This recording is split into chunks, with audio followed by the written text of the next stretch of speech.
Man ir žurnāls līdz, es parādīšu varbūt arī to, kāpēc es tieši... Dodeņkungs, noformulējam domu. Jūs varēsiet to apskatīt, vai ne?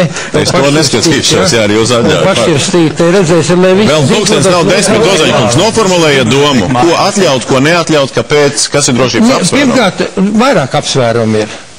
Neatļaut tādēļ, ka ir drošība apdraudēta gan šiem brīnišķīgiem cilvēkiem, ko es ļoti arī cienu, vai ne, viņu pārliecības pēc un viņu, teiksim, varbūt noviršu pēc, ja, nu, vai kā citādi, nu, smuki brīnišķīgi cilvēki, Laus kungam es izteicu komplimentu, vai ne.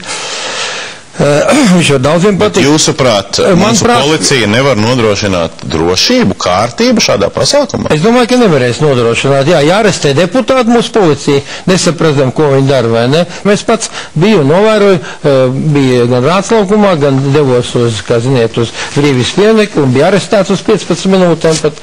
Nu, ļoti stingri pasākumi, jā, pret tiem cilvēkiem, kas atcerējās mirušos. Šeit par šitiem, kā es viņus nosaucu. Ja? Es neatkārtošu šodien latīniski runāšu, ja? Un es tagad gribu nocietēt vienu grāmatu, kas mums nāk arī no rietumiem tālīšu kungu. Man ir viens jautājums. Jā, es jums nolusīšu papriekš pagaidiet drusciņi, es nepārtraucu. Bet īsi lūdzu. Es jūs nepārtraucu. Geji, jūs teicat, ka tas nav saistīts ar seksu, to jūs teicat. Tā ir atbilde. Šeit ir ārzem autors, tūkots latviešu valodā. Latvijā izdots.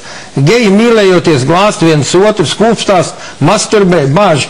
Peni partneri anālai atverē, ja, ar latīnas ko rakstīt. Tātad tas ir tieši pierādījums, ja, ar ko nodarbojas homoseksuāli savās attiecībās. Eisaka prāvā es lasīju tieši, kā paved cilvēks, kam nekādas domas nav bijuši par homoseksuālām attiecībām. Piedzird, ievilina dzīvoklī, ļoti laipni izturās, mīlīgi, vai ne, no rīta pamožās, jau izvarots, kā teiksim, anāla atverē. Vai vīrietis jūs varētu pavest? Homoseksualitāte ar pedofīliju. Un ja jūs padomājat, Dombelkungs, jūs varētu, teiksim, piekrist tai teorijā, kad vīrietis varētu jūs pavest? Ka tas